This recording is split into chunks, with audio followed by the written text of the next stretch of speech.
Guys, real quick, before I go ahead and go into the devotional, below there's a link in the comments and in the description box.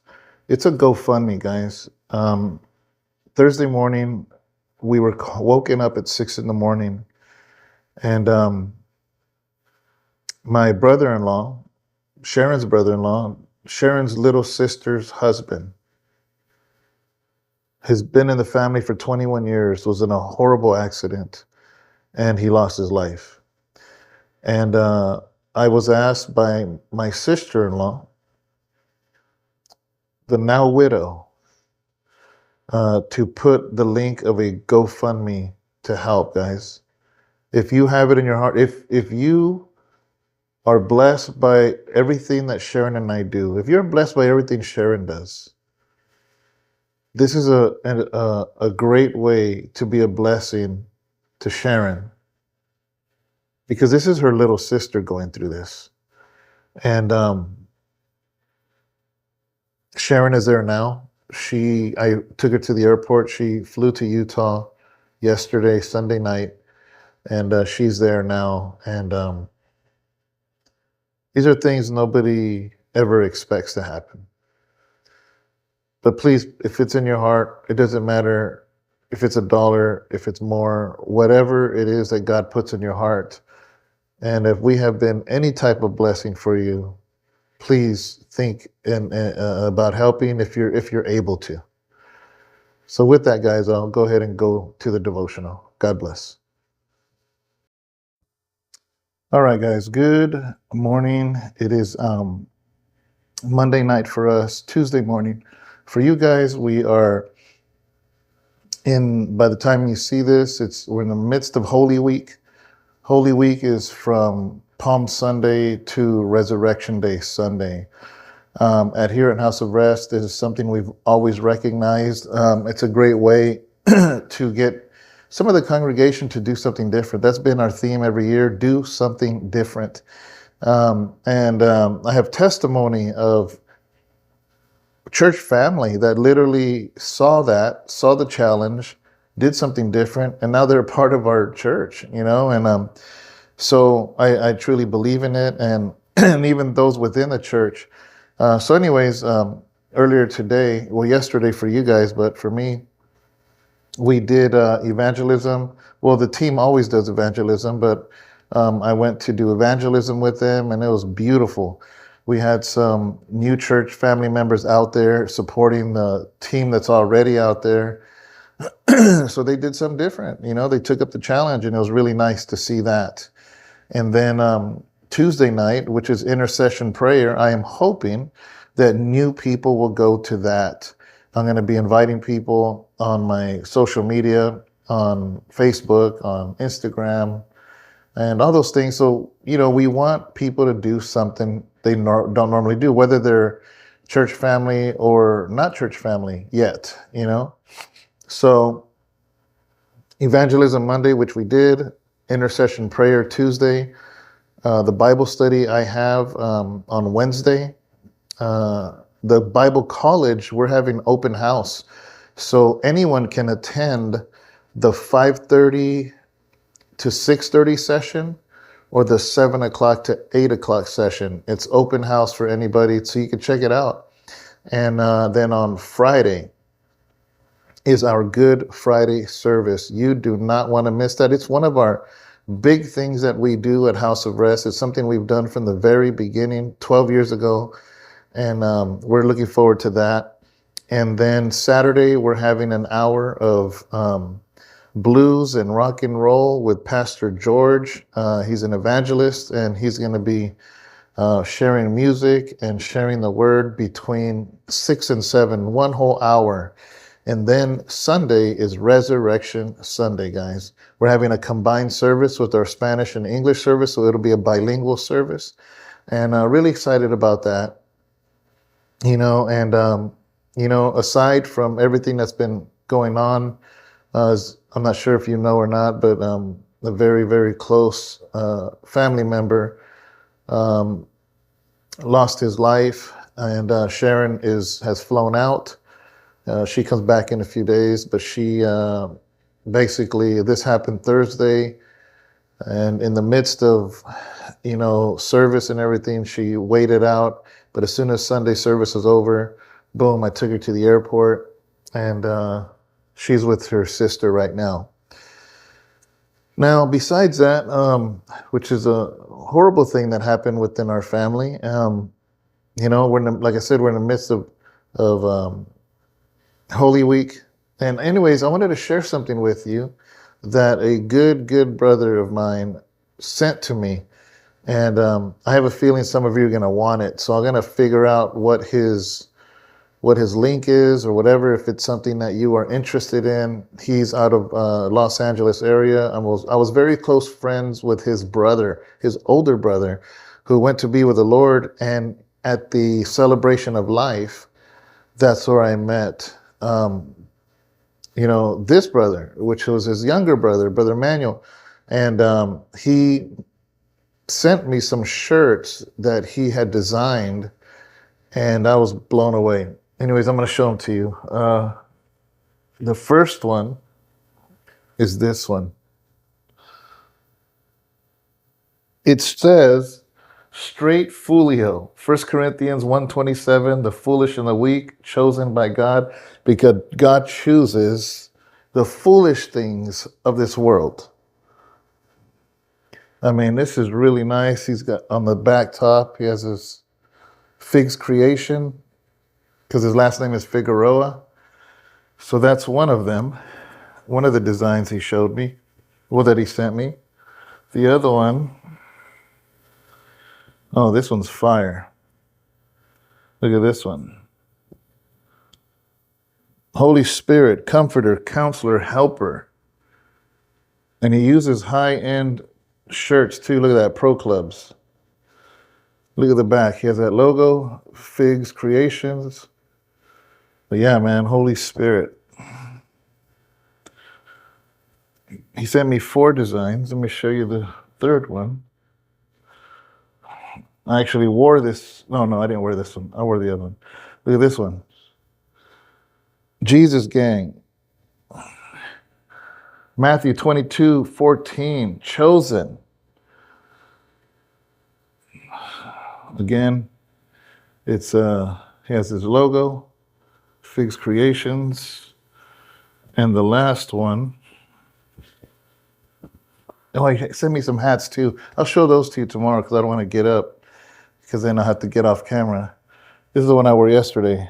Man of Valor. Judges 6:12.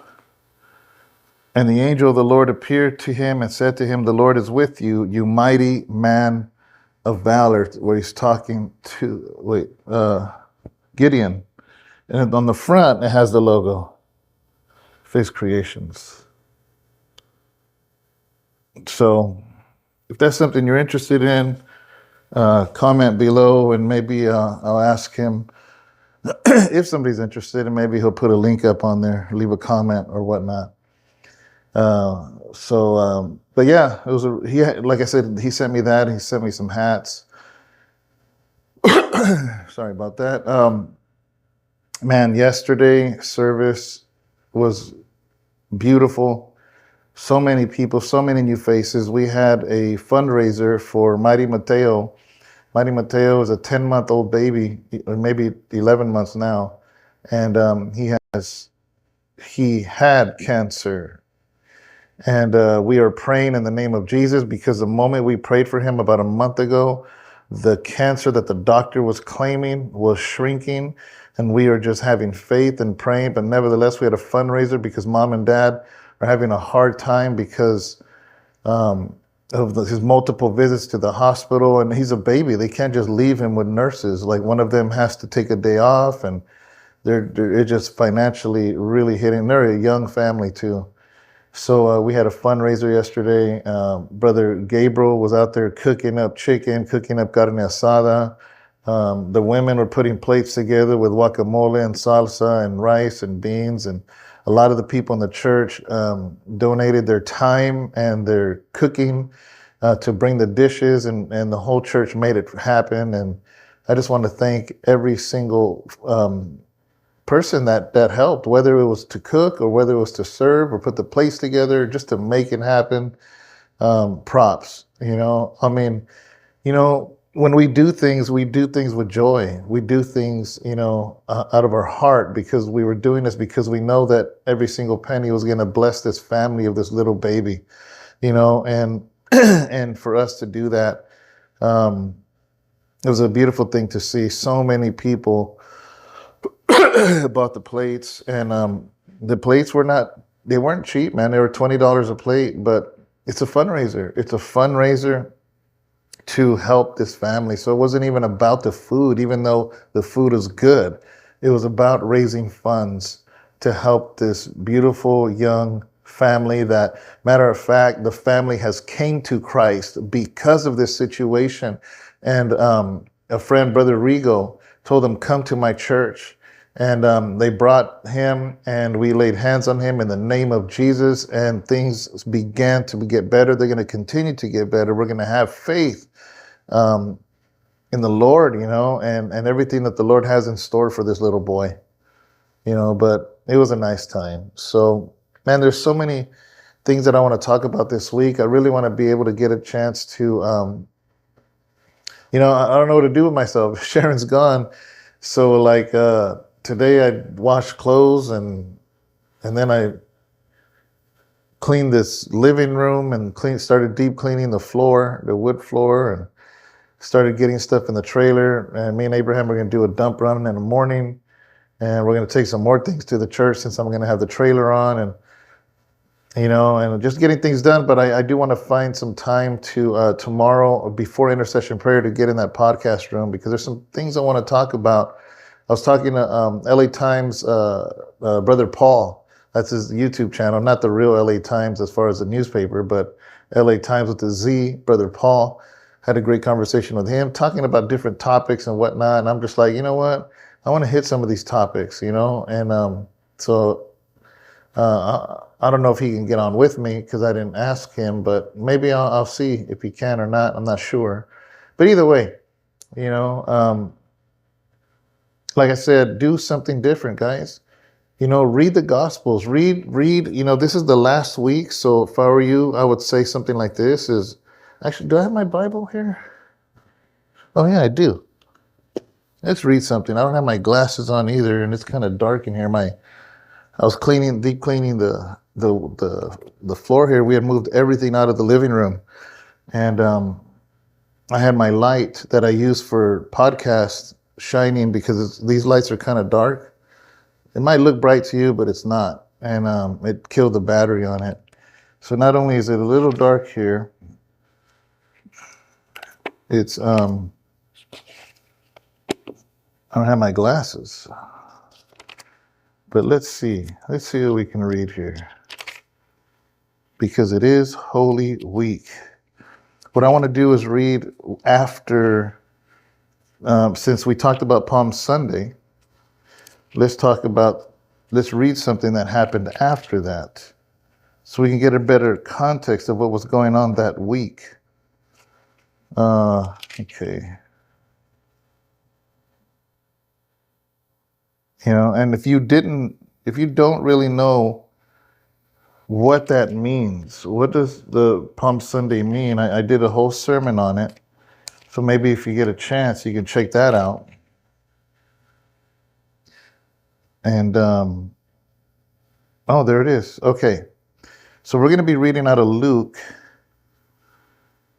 Man, the numbers are so small. I'm guessing at this point, 41. And it says this. So this is after, and the stones will cry out, after that whole sermon that I did. And in 41, Luke 19:41 says this, and he drew near and he saw the city. So he looks at the city of Jerusalem, and he wept over it. He began to cry, man. And that word wept is not just like, oh, a little tear. He was anguished when he saw the city of Jerusalem. And he starts to speak. And he says, would that you, even you, had known on this day the things that make for peace, but now they are hidden from your eyes. He starts to speak to the city. It's interesting, right? That he spoke to an entire city. So in other words, that city, it's almost like that city has an entity, that the city has an identity. That city, he's speaking over the city. Have you ever spoken over your city? Have you ever spoken over your neighborhood? And he says this, but now they are hidden before your eyes, for the days will come upon you when your enemies will set up a barricade around you and surround you and hem you in on every side and tear you down to the ground, you and your children within you, and they will not leave one stone upon another in you, because you did not know the time of your visitation. He gave a prophetic word to the city because wrath was coming. And he's saying that Jerusalem, you have no idea what is about to hit you.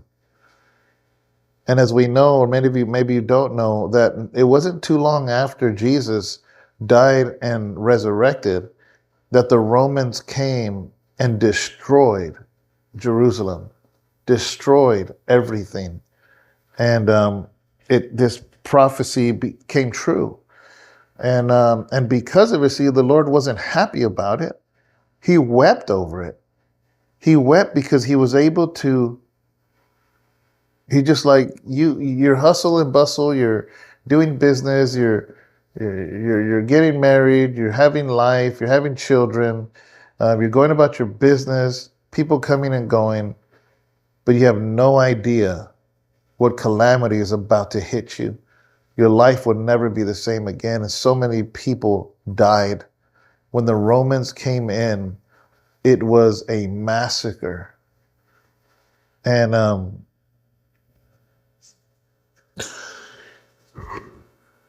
he began to weep. And then it says, after that, and he entered the temple. So not only that, so he goes into, he's heartbroken when he sees the city of Jerusalem, because he sees that they're just going about life like nothing. Kind of like us, right? Do you remember the day, like this is nothing compared to a massacre, but remember the day when everything shut down a few years ago? I do. I remember actually Brother Johnny Alcala called me. He was my good friend and one of my best friends, and Bunky in Atwater, where I did my last 2 years. And he lives in Southern California. He would commute to work. And he knows that I'm probably, I don't know why he called me. I never asked him, but I'm guessing because he knows I'm always watching the news or watching things that are happening around the world. And so anyways, he calls me and he says, hey, what's going on? And I said, well, what are you talking about?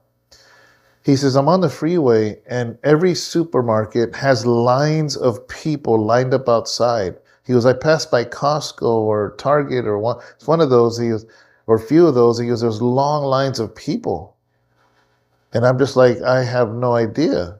I said, I don't know what's going on. So when I hung up, I started looking at some of the news. I looked up, I Googled, I was trying to find information. And apparently people were rushing to the supermarkets to get food because of this sickness and this lockdown that was about to happen.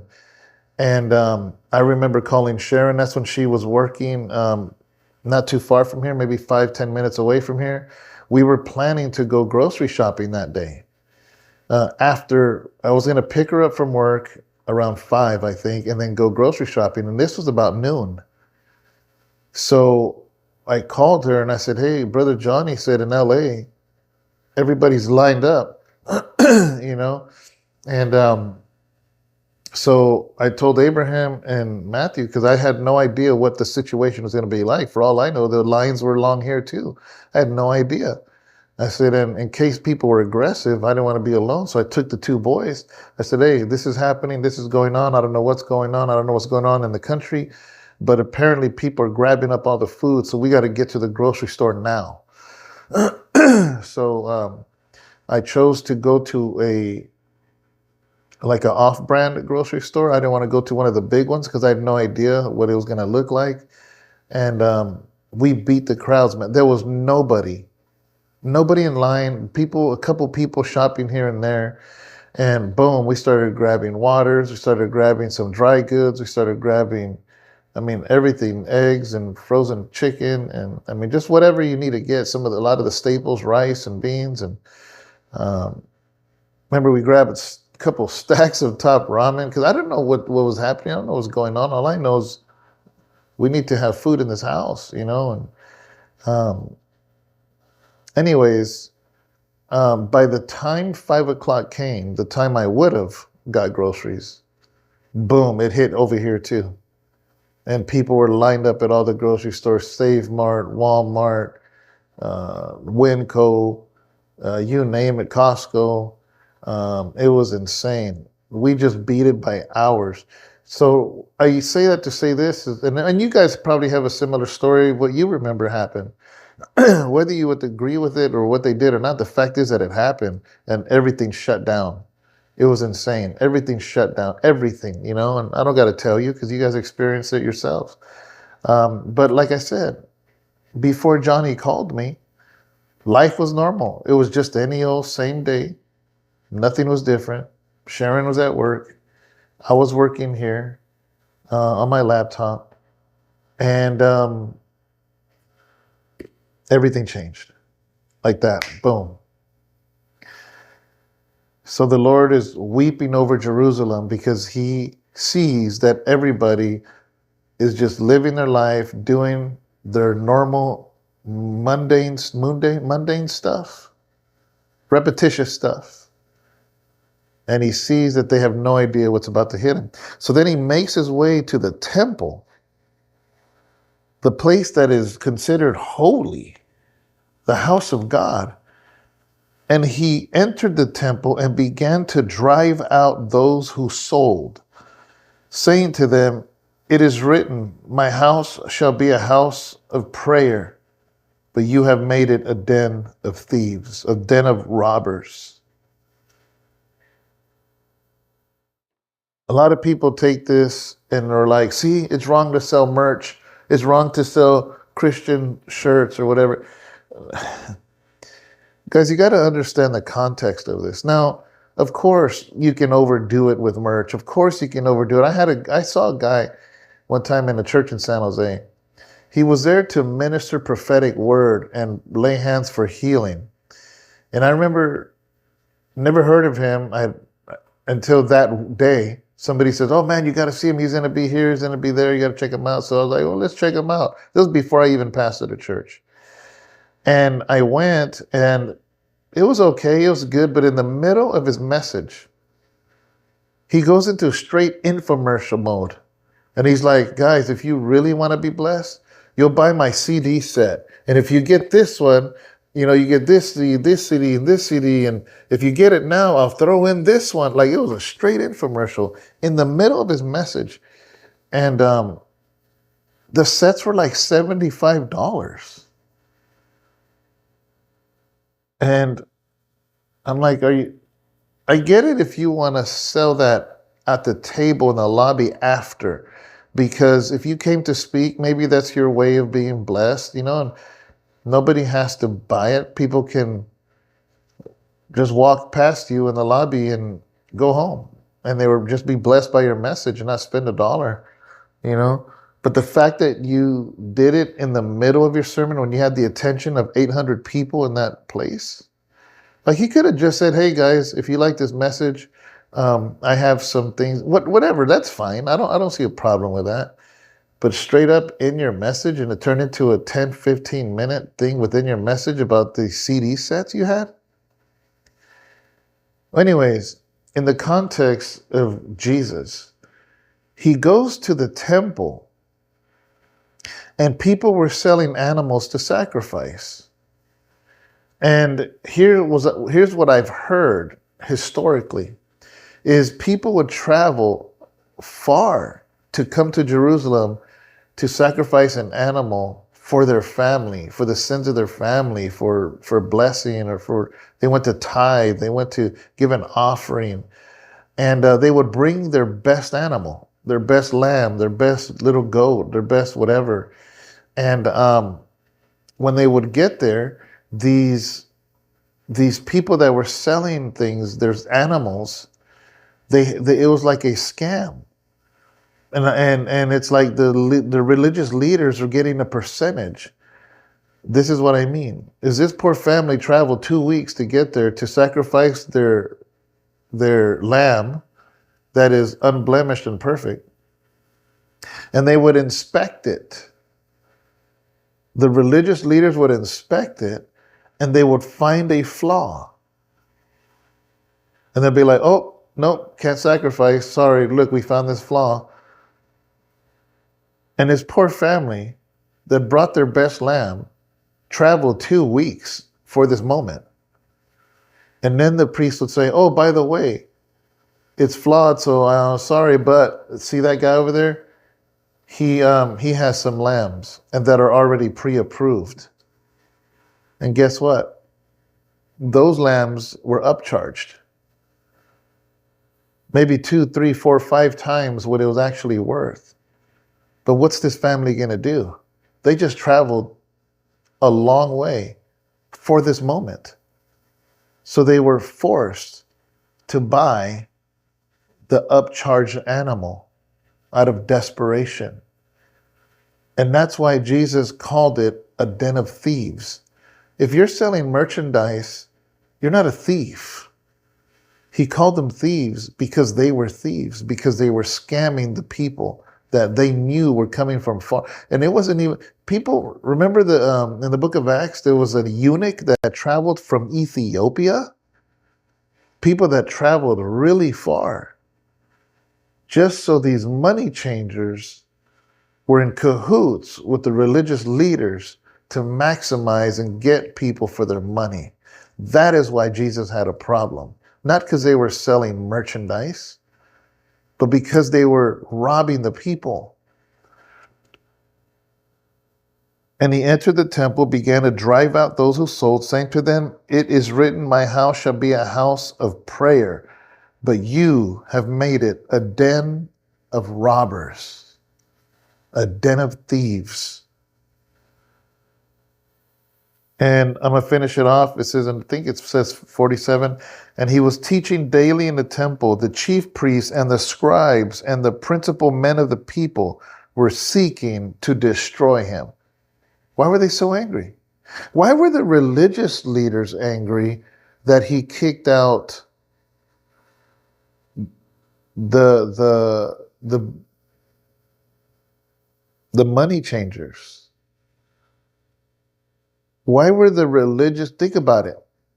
Why would the religious leader be mad for the guys selling the animals? Because they were getting a percentage.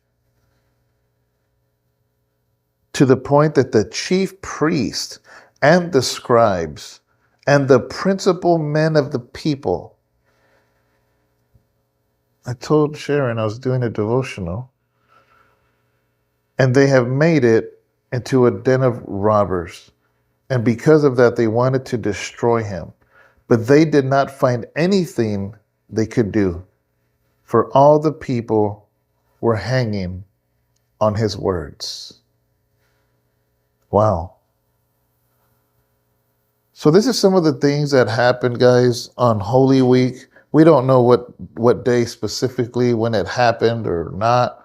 Not really sure, but